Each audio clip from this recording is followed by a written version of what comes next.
Behold, if you are watching this video, I am live streaming Plains of Eidolon right now with Joey Zero, link in the description. And now, I'm going to read you the patch notes from start to finish. Plains of Eidolon is live. Plains of Eidolon is an ancient battlefield where Sentients fought to destroy the Orokin Tower that the Ostrons now call home. The Sentients failed and died, leaving behind an ancient graveyard throughout the landscape. The towering spectral Sentients known as Eidolons survived the old war. Every night they ascend from the waters and wander the plains in search of what they've lost. Small, deadly Sentients appear throughout the plains and protect the Eidolon. At daybreak, they disappear and wait for night to emerge once more. The Grineer have organized drilling stations and sprawling outposts throughout the plains to excavate the technology of the old war. Fight Grineer during the day and clear out their bases, but be fast, as these Grineer will call reinforcements when they spot danger. As you venture deeper into the plains, there will be tougher Grineer enemies, so come prepared. When night falls, some Grineer will retreat to their camps and attempt to wait it out while reinforcing their outposts and repairing their equipment for the next day. Save your progress in the Plains of Eidolon in a number of ways, most of which are automatic. If you return to Cetus through the gates at any point, your mission concludes and all progress is saved. If you return to your landing craft via the escape menu, all progress is automatically saved on completing bounties or incursions as well. And fishing, mining, or using consumables results in a specific save of that content.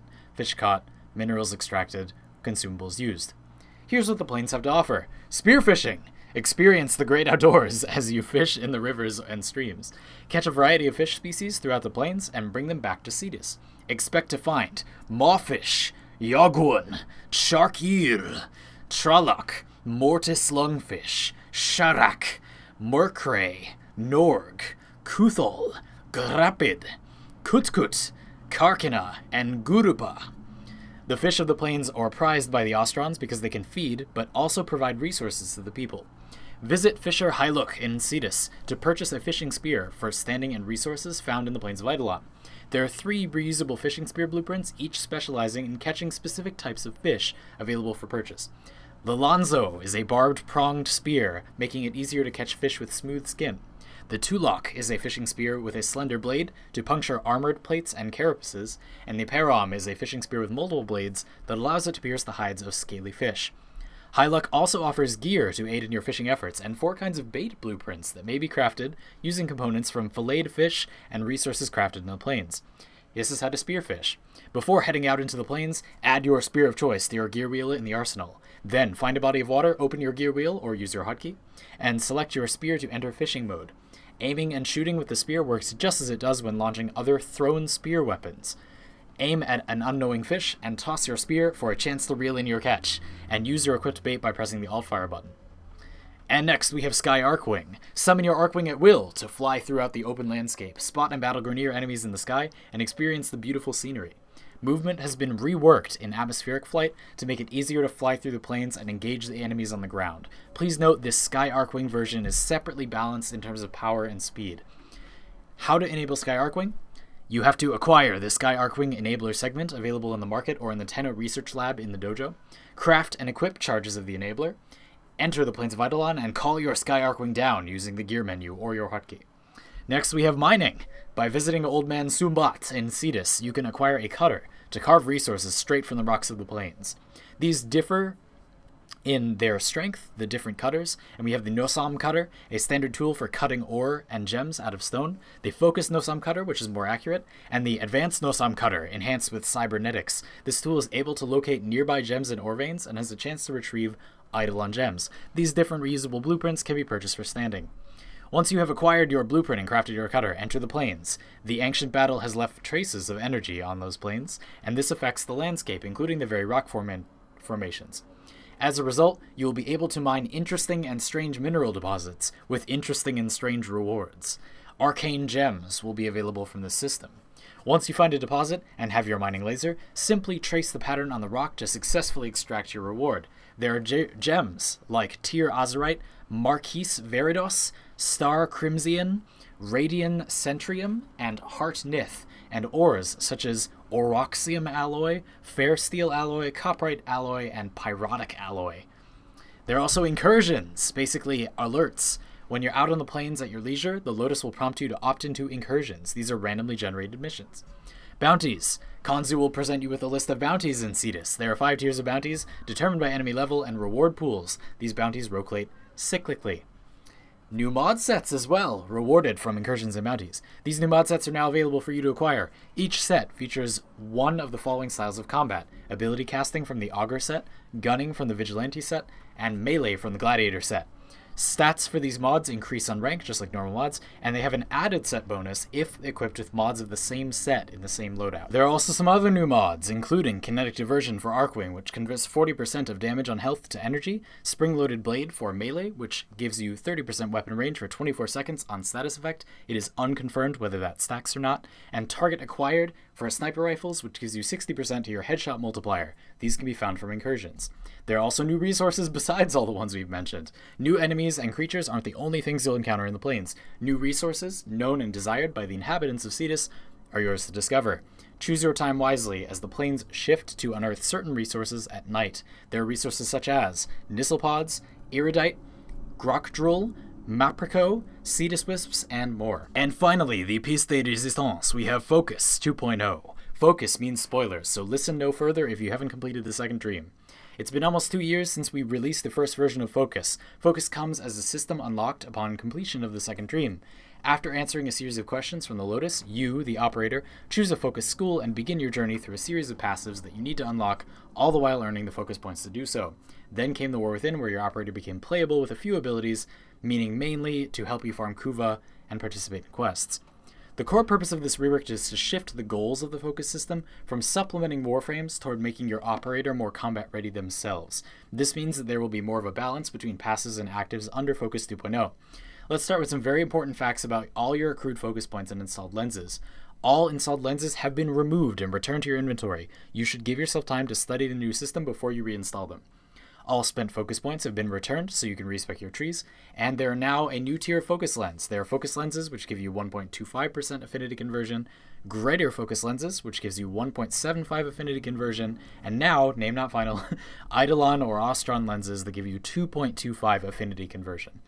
Blueprints for this last category, which require multiple greater lenses to craft, are available through the Plains of Eidolon bounty system. The daily focus cap has been increased from 100,000 to 250,000 focus per day, and convergence orbs, those orbs that double increase your focus, now yield an 8 times multiplier instead of a 6 times. Now we will talk about passives, residuals, and actives in focus trees. Actives in their current form in the public build are at the behest of a 100 HP pool for your operator. The active and passive focus paths in Focus 2.0 aim to increase your operator's survivability and to give you an option to approach combat with added operator support and armaments, but only a few encounters will necessitate this, and as gameplay and feedback grows, we will develop accordingly. As far as the focus schools themselves, we have clear-cut the trees of the old system and are rebuilding entirely new ability paths. We are also including cross-focus nodes you can unlock within different trees. Many benefits of the new focus trees are linked to the activation of operator or operator abilities, Void Dash, Void Blast, Void Mode. We've reduced the pool increased costs significantly and distributed the focus points investment more into the nodes. Let's start with Naramon. Naramon has 10 nodes for you to explore. Affinity Spike, which increases your affinity gained from melee kills. Power Spike, which increases the melee combo counter's duration by making it decay over time instead of disappearing completely. Mind Step, which increases the movement speed of your operator. Mind Sprint, which increases the speed of Void Dash. Disorienting Blast, which makes Void Blast confuse enemies. Disarming Blast, which makes enemies hit by Void Blast have a 10% chance to be disarmed. Executing Dash, which makes Void Dash no longer displace enemies, but instead open them to finishers and increase finisher damage. Surging Dash, which creates a wave while dashing, increasing the damage in an area around the operator.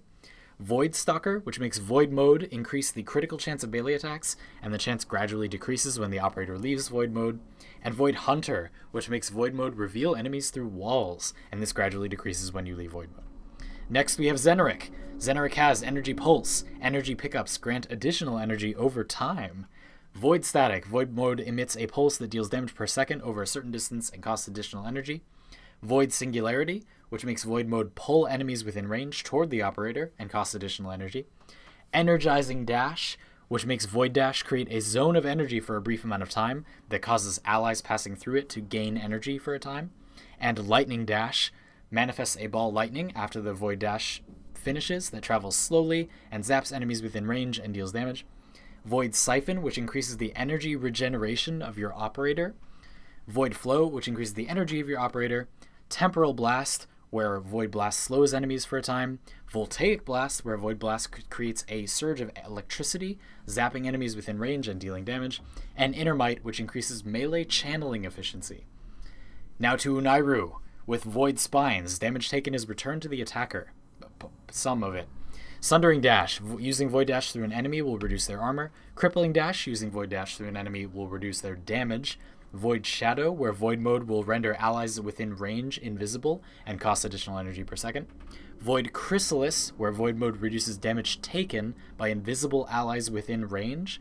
The ability costs additional energy per second. Basilisk Scales, which increases the armor of your operator. Basilisk Gaze, which increases the radius of Void Blast. Magnetic Blast, which makes enemies hit by Void Blast get affected by Bullet Attractor for a time.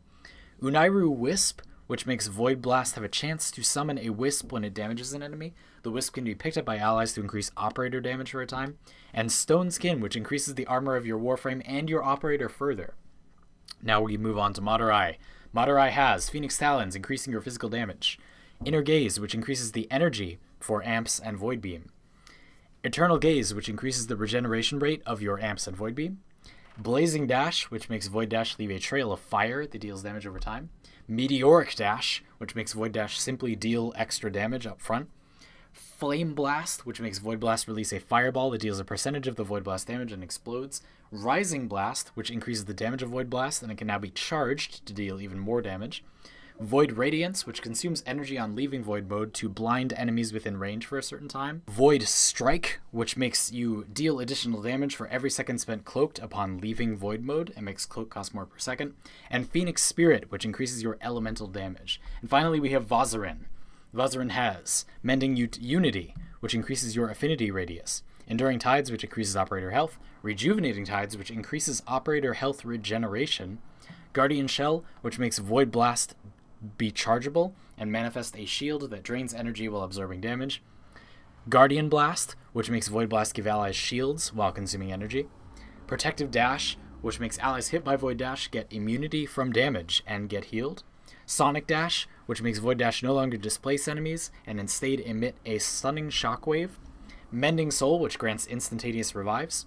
Void Regen, where Void Mode heals your operator at the cost of energy. And Void Aegis, where Void Mode creates a glowing shield out of the cost of energy. Finally, there are Waybound passives. For players that delve deep into their focus trees, 2 passive nodes from each tree can be made universal once maxed. These are denoted by Waybound terminology. For a substantial focus cost and other items, these passives become available regardless of the school you are using. One can only truly complete a focus tree by exploring all 5 of the Tenno ways. But there's also something new. All of the above examples don't include the weaponry and arcane-like enhancements your operators are getting when they become true Eidolon hunters. Operator Amps are the name for operator weapons. Tenno who seek out the Eidolon hunter will be exposed to an operator weaponry system. Operators will be able to wield a new modular weaponized system that attaches to their arm, called an amp. These devices amplify the operator's Void Beam and Void Blast attacks and channel them in different ways. They are comprised of 3 components, the brace, the scaffold, and the prism. You can equip and customize your amp in the Customize Operator menu aboard your orbiter. Operator mode changes as well. There are 2 energy sources for your operator now, one for Void Beam alone, and another for Void Dash, Void Mode, and Void Blast. Both energy sources regen over time, and energy pickups only affect the latter abilities, only Void Dash, Void Mode, and Void Blast, not Void Beam. To create more flow with transference between operator and Warframe, you can now seamlessly transition to your operator and back to your Warframe at any time, even while in mid-bullet jump. You can now double-tap shift to perform a slide as your operator, and while in operator mode, Warframes now have only a 90% damage reduction from enemies attacking if an ability is active during transference. If no ability is active during transference, your Warframe is invulnerable and untargetable. Finally, sortie rewards and changes. Behold, the Void has been added to the list of eligible sortie regions. Sorties that occur in the Void will have every mission take place in the Void. And modular melee Rivens have been added to the sortie reward pool. These are different from melee Rivens in that they are made for Zaw weapon combinations. And Kuva has been added to the sortie rewards, swapped out For lenses, lenses have been removed from sortie rewards, and basic lenses have been added to bounty rewards. That is it for the patch notes. If you enjoyed this, found this helpful, want to hear me talk more words to you, check out the video on screen or in the description for a podcast discussion on these patch notes brought to you by myself and Joey Zero. Thank you all very much for watching, and I'll see you all live. We are going literally all night. See ya!